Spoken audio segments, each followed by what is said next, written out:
नमस्कार आमी शिखा मुखार्जीज artistry part 2 এটা আমার ইউটিউব চ্যানেল। এই চ্যানেলে আমি বাংলা ছোট গল্প পাঠ করি। আজকে আমি আবারও সুচিত্রা ভট্টাচার্যের লেখা একটা গল্প পাঠ করব। এই গল্পে দুই বৃদ্ধা নারীর সখিত্ব এবং কথোপকথন থেকে জানা যায় যে অনেককাল আগে তারা দুজনেই স্বামীর সংসার ছেড়ে বাধ্য হয়ে বাবার বাড়ির পরিজনদের মধ্যে ফিরে এসেছেন এবং দুজনেই সন্তানহীনা। এই নিজ নিজ পরিজনদের সংসারে তাদের শ্রমের বিনিময়ে তারা ভাত কাপড় পান। একথাও উজ্জ যে তারা হাতে কিছু টাকাও পান, তবেই না সেই টাকা থেকে বাস ভাড়া দিয়ে তারা রোজ গঙ্গায় স্নান করতে যেতে আসতে পারেন। কিন্তু তারা মনে করেন তারা যথাযোগ্য সম্মান পান না। তারা ভাবেন হয়তো নিজের সন্তান থাকলে তারা যথাযোগ্য সম্মান পেতেন। পাড়ার একটা দেহোপজীবিনী মেয়ের ওপর দুই বৃদ্ধার ভীষণ ঘেন্না, কিন্তু পরে জানতে পারেন যে স্বামীর ঘর ছেড়ে সেও চলে আসতে বাধ্য হয়েছে। তাকে তার দাদা আশ্রয় দিয়েছে ঠিকই, কিন্তু দেহোপজীবিকা করে তাকে সংসারে টাকা এনে দিতে হচ্ছে। মেয়েটি অসুস্থ হয়ে পড়ায় তাকে তার পরিজনরা অচ্ছুত করে রাখে, কিন্তু এই দুই বৃদ্ধা মহিলা তার সেবা যত্ন করতে থাকেন এবং পরামর্শ দেন যেভাবেই হোক যেন তার সন্তানটি পৃথিবীর আলো দেখতে পায়। গল্পের নাম অবগাহন। অমাবস্যা, পূর্ণিমা, একাদশীতে গঙ্গা স্নানে যাওয়া হেমলতা আর স্মৃতিকণার বহুদিনের পুরনো অভ্যাস। বিশেষ কোনো তিথি বা যোগ থাকলে তো কথাই নেই। কাক ভরে বেরিয়ে পড়েন দুজনে। ছোট পিতলের ঘটি, একখানা কাপড় আর গামছা হাতে যখন রওনা দেন, আশপাশের বাড়ির আধ বোঝা চোখে সবে শরীরের আর ভাঙছে তখন। রাতের গ্লানি গায়ে মেখে সরু গলিটা এলিয়ে আছে বাজারের মেয়েদের মতো। রাতজাগা রাস্তার বাতি মাতাল চোখে পিট পিট তাকাচ্ছে। দুই বুড়ি বড় সন্তর্পণে দেখে শুনে পথ চলেন। গলি পেরোলে বড় রাস্তা, তারপরে বাস রাস্তা, তারপর ফাঁকা বাসের কোলে চড়ে হু হু করে কালীঘাট। হেমলতা হাঁটু বরাবর কাপড় তুলে এক দলা কফ পার হলেন। ম্যা গো, এই বৃষ্টিতেও রাস্তাটা একটু পরিষ্কার হলো না গো। হবে কি করে, পোড়ার মুখরা ধোয়া মশা থাকতে দেয় কিছু? দেখুন না, এই সাত সকালেও কেমন এক নাদায় হেগে রেখেছে। গোড়ালে তুলে ডিঙি মেরে হাঁটছেন স্মৃতিকণা। দুই বুড়িকে দেখাচ্ছে ঠিক থপথপে ব্যাঙের মতো। অনেক কষ্ট করে গলিটুকু পার হতে হবে। কাল রাতে জোর একচোট বৃষ্টি হয়ে গেছে, এখন সেখানে জমে গেছে ঘোলাটে জল। আষ্টে গন্ধ মম করছে চতুর্দিকে। ছড়িয়ে থাকা নোংরা ন্যাকড়া, ইঁটো কাটা, মানুষের কুকুরের পায়খানা সব মিলেমিশে একাকার। বহুকাল ও গলির কোনো সংস্কার হয়নি। জায়গায় জায়গায় ডুমো গর্ত, পিচ ঢালাই ঢেউ খেলে গেছে। খানাখন্দ ভরা রাস্তাটাকে টপকে এসে নাক থেকে কাপড় নামালেন দুই বৃদ্ধা। ফুটপাতের বাসিন্দারা রক দালানে উঠে যাওয়াতে এই রাস্তাটা একটু ফাঁকা ফাঁকা আজ। নেড়িকুত্তার দল যত্রতত্র গুটলি মেরে শুয়ে। পাঞ্ছে আকাশ থেকে ভারী হাওয়া মাঝে মাঝে গতর নাড়াচ্ছে অলসভাবে।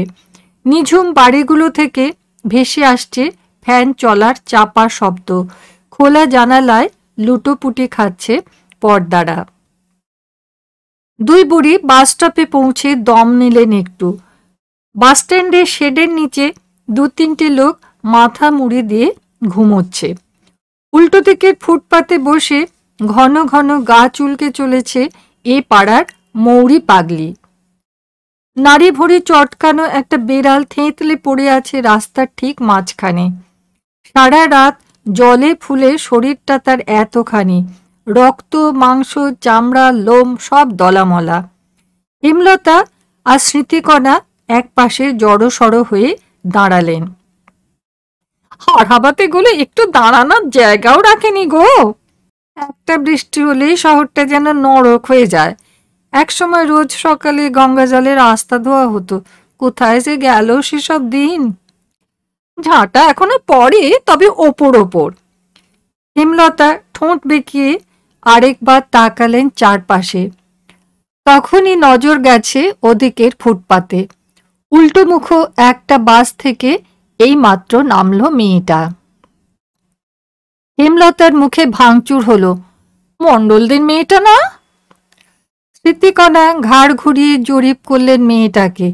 এত সকালে খদ্দের ধরতে বেরিয়েছিল? সকাল নয় দিদি, রাত বলুন। হেমলতার মুখে ভাঙচুর হলো। রাতের অভিশাপ সেরে মহারানী এখন ঘরে ফিরছেন। স্যা স্যা, দিনটাই আজ খারাপ যাবে গো। স্মৃতিকণা নতুন করে নাকে চাপা দিলেন। ভোর না হতেই ব্যবসাটার মুখ দেখতে হলো। মেয়েটার চেহারাটা কেমন হয়ে গেছে দেখেছেন? কদিন আগেও কত সুন্দর ছিল, অত্যাচার করে করে এখন একেবারে পোড়া কাঠ। মেয়েটা দুজনের পাশ কাটিয়ে উদাসভাবে মোড় ঘুরে গেল। বাসি চুল তার এলোমেলো, ফোলা ফোলা চোখের নিচে গাঢ় কালি, রং জ্বলা সিল্কের ছাপা শাড়িটা লেপ্টে আছে শরীরে। স্মৃতিকণা কটমট তাকালেন। দোকান কাটা বেহায়া কোথাকার। ঝর্ণার বর বলছিল আজকাল নাকি খদ্দের ধরার জন্য ধর্মতলায় গিয়ে দাঁড়ায়। কান্ত বলে ওদের নাকি ঘরটরও ঠিক করা থাকে, খদ্দেরদের সেখানেই নিয়ে তোলে। কি ঘেন্না বলুন তো দিদি, ভদ্রলোকের পাড়ায় এমন একটা নোংরা মেয়ে। স্মৃতিকণা থুক করে থুতু ফেললেন। হেমলতার গলায় বমি ওঠার আওয়াজ। পাড়ার ছেলেদের একদিন বলেছিলাম, হ্যাঁ রে তোরা বলতে পারিস না কিছু? তারা বলে পাড়ার মধ্যে তো কিছু করে না ঠাম্মা, তেমন নোংরামি দেখলে আমরাও কি চুপ করে থাকতাম? ওদের আর দোষ কি, উঠতি বয়সের ছোকরা সব, অমন একটা ডগডগে ছুরি নাকের ডগায় খেলে বেড়ালে। পাড়াটা দিন দিন কেমন পাল্টে যাচ্ছে দেখেছেন? এই তো মুখুজ্জিদের সেজে বউ শুনি সেদিন দেওরের সঙ্গে। মেয়ে বউ কি এখন বাদ আছে দিদি? অনার সৃষ্টি অনাচারে ভরে গেল দেশটা, কারুর একটুকু পাপবোধ নাই। একটা সরকারি বাস এসে দাঁড়িয়েছে। কথা বলতে বলতেই দুই বুড়ি সেঁধিয়ে গেলেন বাসের খোলে। নির্জন রাস্তা ছিঁড়ে ছুটে চলেছে বাস। ফাঁকা বাসে গুছিয়ে বসে দুই বুড়ি পয়সা বার করছেন। বন্ধ সার্সির ঝনঝন শব্দের সঙ্গে ইঞ্জিনের আওয়াজ মিশে কানে তালা লাগার জোগাড়। দরজার দিক থেকে ছুটে আসছে কনকনে জলো বাতাস। হেমলতা সবে বসার চেষ্টা করলেন একটু, আবার মনে হয় বৃষ্টি নামবে। নামুক নামুক, সব ভাষায় নিয়ে যাক।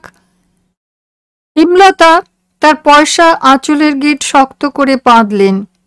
ভগবান নেয়ও না আমাদের, আরো কত কি যে দেখতে হবে। যা বলেছেন, অসভ্য বেহায়াদের যুগ এটা। ওই মেয়েটাকেই দেখুন না, দাদাটা যা হোক একটা বিয়ে দিয়েছিল তো, তুই ঘর করতে পারলি না, বছর না ঘুরতে ফিরে এলি, তোরই তো চরিত্রের। না গো দিদি, মেয়েটা আগে এরকম ছিল না। হেমলতার গলা আচমকা নরম যেন। অনেকদিন থেকে তো দেখছি, বাপ মা মরা মেয়ে, দাদাটা তো পার মাতাল, বৌদিও শুনি খুব দজ্জাল। বিয়ে দিয়েছিল একটা লম্পটের সঙ্গে, তা সে হারামজাদা নাকি মারধর করতো খুব, খেতে পড়তেও দিত না, আরেকটা মাগির সঙ্গে পীড়িত করে এটাকে ঘাড় ধরে বের করে দিয়েছে। লেখাপড়াও তো শেখেনি কিছু। শিখলে কি আর এই গতি হয়? তবে লেখাপড়ায় শেখা মেয়ে বউ তো দেখছি অনেক, তফাৎ নেই কোনো। তা যা বলেছেন। অন্যমনস্ক হয়ে গেলেন স্মৃতিকণা। লেখাপড়া জানা মেয়েদের অবকার অবহেলা সম্বল করেই তো তার এখন বেঁচে থাকা। কোন যুবতী বয়সে বিধবা হয়েছিলেন, এঘাট সেঘাট ঘুরে শেষবেলায় এসে ঠেকেছেন ভাইপোদের সংসারে। আত্মীয় পরিজনদের হেসেল ঠেলে ঠেলে এই জীবন কেটে গেল। ভাইপো দুটো তাও কিছু টান আসে, শত হলেও পিসির হাতে মানুষ। দুই বউ মিলে মাথা চিবোচ্ছে তাদের। আজকালকার মেয়েদের সঙ্গে তাদের এত তফাৎ। পিসি শাশুড়ি হোক আর শাশুড়ি, তাকে উল্টো ট্যাকে গোজে। পিসি নাকি বাতিগ্রস্ত, পিসি নাকি হিংসুটে, দিনরাত এঁটো কাটা সোয়া সুই নিয়ে কিটমিট করছে। তা তোরা সব চোখের সামনে অনাচার করবি, বলা যাবে না কিছু? ভাইপো দুটো আজকাল তাল দেয় বউদের সঙ্গে। স্মৃতিকণার চোখের কোণে জলীয় বাষ্প জমে এলো। হেমলতা স্পর্শে চমকে তাকালেন। কি ভাবছেন? আবার ভাইপো বউরা মুখ করেছে তো? ও তো দিদি নিত্যদিনের ব্যাপার। স্মৃতিকণা ফোঁস করে শ্বাস ফেললেন। ভাবছি মরণ এত দেরি করছে কেন? আর কতদিন এই দুনিয়ায় বাস করতে হবে? এত ভেঙে পড়ছেন কেন দিদি? হেমলতা আলতো হাত রাখলেন স্মৃতিকণার উড়ুতে। আমার অবস্থা ভাবুন তো। আপনার তো তবু কপাল ভালো, ভগবান দিয়ে কাড়েননি। আর আমার ছটা ছেলের একটাও বাঁচল না, জন্মেই মরে গেল। রাগে দুঃখে কর্তা আবার বিয়ে করলো। সতীনের ঘর করার কি জ্বালা যে করেছে সেই শুধু জানে। রাগ করে চলে এলাম বাপের বাড়ি। এক ঝিগিরি থেকে আরেক ঝিগিরি। কর্তাও আর নিতে এলো না। আমার মতো দজ্জাল মুখোড়া মেয়ে নিয়ে নাকি ঘর করা যায় না। ভালো ভালো, তা লক্ষ্মীমন্ত বউ তো কপালে সইল না তোমার? সেই থেকে একবার এ ভাইয়ের বাঁধি হই তো ও ভাইয়ের রাঁধুনি। বঞ্জি এখন এত আদর করে কেন রেখেছে বোঝেন না? দুটিতে চাকরি করতে বেরোয়, সারাদিন তাদের বাচ্চা সামলাবে কে? স্মৃতিকণা মাথা দোলালেন। আয়া রাখতে খরচা অনেক। কালীঘাট আসছে। দুই বুড়ি ছলছল চোখে উঠে দাঁড়ালেন। রাস্তায় নেমে কোমর টান করার চেষ্টা করলেন দুজনেই। অমাবস্যাতে দুজনেরই বাতের ব্যথা বড় বাড়ে। সেই যে সেদিন বৃষ্টি নামলো, তারপর এক টানা শুধু বর্ষা আর বর্ষা। ঢালাও জলে কদিন কলকাতা একেবারে ডুবুডুবু। স্মৃতিকণা হেমলতা দুজনের বাড়িতেই জল উঠেছিল। এদো গলিটা জুড়েই তো এক কোমর জল। শেষে দিন আটেক পর এক ফালি ঝকমকে রোদ উঠতে দুপুরে নাতনিকে ট্যাঁকে করে হেমলতা বেরিয়ে পড়লেন বাড়ি থেকে। স্মৃতিকণার সঙ্গে কটা দিন গল্প করতে না পেরে মনে মনে হাঁপিয়ে উঠেছেন। ও দিদি, খবর শুনেছেন? মণ্ডলদের মেয়েটার নাকি খুব অসুখ। মরুক, ও মেয়ের মরাই উচিত। হেমলতা ঝামটে উঠলেন। এবার বুঝি মরবে। রতিনের বউ বলছিল কি সব খারাপ রোগে ধরেছে। সে কি? আমি যে শুনলাম মেয়েটার পেট হয়েছে। পেট তো হয়েছেই। স্মৃতিকণার চোখ নাক মুখ সব একসঙ্গে কথা বলে উঠল। সঙ্গে খারাপ রোগও। পাশের বাড়ির খুকু বলছিল এই কদিনেই নাকি শয্যা নিয়েছে। কই, সেদিন দেখি তো এতটা বোঝা যায়নি। আমিও তো তাই বললাম খুকুকে। তা খুকু বলে ওই রোগ নিয়েই নাকি বেরোতো। কদিন ধরে নাকি আর ওটার ক্ষমতা নাই, চাকা চাকা ঘা বেরিয়েছে। শুনছি দাদাই নাকি লাইনে নামিয়েছিল বোনকে। সে কি গো? হেমলতা শিউরে উঠেছেন। হ্যাঁ দিদি, আমাদের কালে বাপ ভাইরা ঝিগিরি করালেও ঠাঁই দিত ঘরে, দুমুঠো ভাত দিত। এখন নিজের পেটের ভাত নিজেকেই জোগাড় করতে হয়। নুরো জেলে দিই আমন যুগের মুখে। হেমলতা আর দাঁড়ালেন না। নাতনিকে সাপটে তুলে বাড়ি ফিরলেন। বুকটা হঠাৎই ঢিপঢিপ করতে শুরু করেছে। নাতনিকে দুধ খাইয়ে তাড়াতাড়ি রান্নাঘরে গেলেন। ঝর্ণাদের জন্য আজ কিছু ভালো জল খাবার করে রাখবেন। তবু যা হোক, তাকে দুবেলা খেতে পড়তে দিচ্ছে ঝর্ণা। মুখঝামটা একটু বেশি দেয়, তা দিক। কি আর কবে তার সঙ্গে মধু ঝরিয়ে কথা বলেছে। রাতে সেদিন এক অদ্ভুত স্বপ্ন দেখলেন হেমলতা। পাক ভর্তি একটা পুকুরে পড়ে হাঁসফাঁস করছেন তিনি। চারদিকে তার নিকষ অন্ধকার। পেটের ভেতর এক শিশু হাত পা ছুঁড়ছে। শিশুটা হঠাৎ লাফিয়ে উঠে মিলিয়ে গেল। হেমলতার সামনে এবার পতপত করে উঠছে একটা সাদা থান। তারপর আবারই অন্ধকার অন্ধকার। আচমকা সেই অন্ধকার ফুঁড়ে গনগন করে উঠল এক উনুন আঁচ। হেমলতা হাতা কড়া খুন্তি খুঁজছেন। কে যেন বলে উঠল, খাওয়া পড়া দিতে পয়সা লাগে না। হেমলতা ঠিক বুঝতে পারলেন না কথাটা কে বলল। একবার মনে হলো দাদার গলা, একবার মনে হলো বাবার, আবার মনে হলো না, ওটা তার কর্তারই গলা ছিল। হেমলতা ছটফট করে উঠলেন, উঠে দাঁড়ানোর চেষ্টা করছেন, পারছেন না। নিজের দিকে তাকিয়ে শিউরে উঠছেন বারবার। তার গা, হাত, পা ভর্তি দগদগে ঘা। অন্ধকার ঘরে ঘুম ভাঙার পরও অনেকক্ষণ স্বপ্নটা লেগে রইল চোখে। ভোর হয়ে আসছে, সকালের মুখে এখন বেশ ঠান্ডা পড়ে, তবু ঘামে ভিজে গেছে গোটা শরীর। হেমলতা উঠে মুখে চোখে জল দিলেন, তারপর দরজা খুলে নিঃশব্দে বেরিয়ে এলেন বাইরে। মেয়েটার মাথার কাছে বসে আছেন স্মৃতিকণা। হেমলতা ঘরে ঢুকতে গিয়েও থমকে দাঁড়িয়ে পড়লেন দরজায়। হেমলতাকে দেখে স্মৃতিকণা অপ্রস্তুত মুখে উঠে দাঁড়ালেন। দিদি, আপনিও এসেছেন, আসুন। হেমলতা যেন এক ঘোরের মধ্যে হেঁটে চলেছেন। ভেতরে এসে বসে পড়েছেন মেয়েটার মাথার কাছে। যন্ত্রণায় কাতরাচ্ছে মেয়েটা, তার দু গাল বেয়ে দুটো মোটা জলের দাগ। স্মৃতিকণা ম্লান হাসলেন। মেয়েটার জন্য সারা রাত খুব মন খারাপ লাগছিল। শুনলাম দাদা নাকি একতলার এই ঘরে চালান করেছে বোনকে। বৌদি দূর থেকে খাবার সুঁড়ে সুঁড়ে দিয়ে যায়।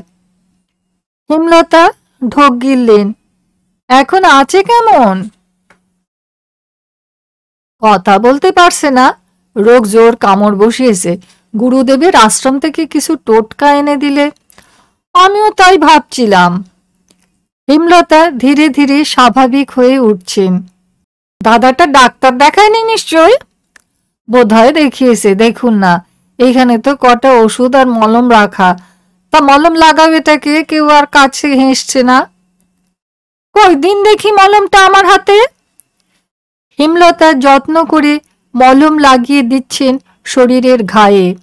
স্মৃতিকণা মেয়েটার মাথার বালিশ তুলে দিলেন ভালো করে, কপাল ছুঁয়ে তাপ দেখলেন। মেয়েটা অস্ফুটে কি যেন বলে উঠল। কি বলল বোঝা গেল না। সারা শরীর তার ফুলে উঠেছে, চোখের নিচে চাপ চাপ কালি। জড়ানো স্বরে একবার যেন ডেকে উঠল, মা, মা গো। দুই বুড়ি একসঙ্গে ঝুঁকে পড়লেন। শোন রে, তোর কোনো ভয় নেই, আমরা তোর কাছে আসি, ঠিক তুই ভালো হয়ে উঠবি। মেয়েটা ফুঁপিয়ে কেঁদে উঠল। এই দেখো, কাঁদিস কেন? একদম কাঁদবি না, লড়াই করতে গিয়ে কাঁদলে চলে? মেয়েটা তবু কাঁদছে। দুই বুড়ি এবার মেয়েটার খুব কাছে মুখ নামিয়ে আনলেন। পেটেরটাকে বাঁচাতেই হবে রে, খবরদার ওটা যেন নষ্ট না হয়। পেটেরটাকে বাঁচাতেই হবে রে, খবরদার ওটা যেন নষ্ট না হয়। দিনের আলো উজ্জ্বল হচ্ছে ক্রমশ। মেয়েটাকে ঘুম পাড়িয়ে বাইরে বেরিয়ে এলেন দুই বুড়ি। বাইরে এসে পরস্পরের মুখের দিকে তাকালেন। স্মৃতিকণা চোখ রাখলেন হেমলতার চোখে। আমিও তাই ভাবছিলাম, এখন আর গঙ্গা স্নান না সেরে ঘরে ফেরা যায় না। দুই বুড়ি পথের সব ছোঁয়াছুঁয়ি বাঁচিয়ে বাস রাস্তায় এসে দাঁড়ালেন। গল্পটা এখানেই শেষ হলো। বন্ধুরা, বলবেন আপনাদের কেমন লাগলো, কমেন্টসে জানাবেন। যারা এখনো পর্যন্ত আমার চ্যানেলটা সাবস্ক্রাইব করেননি তাদের কাছে আমার একান্ত অনুরোধ, আমার চ্যানেলটা সাবস্ক্রাইব করুন এবং নিত্য নতুন গল্প শুনুন। আপনারা আশা করি সকলেই ভালো আছেন, সুস্থ আছেন। আপনাদের জন্য অনেক অনেক শুভকামনা রইল। ধন্যবাদ।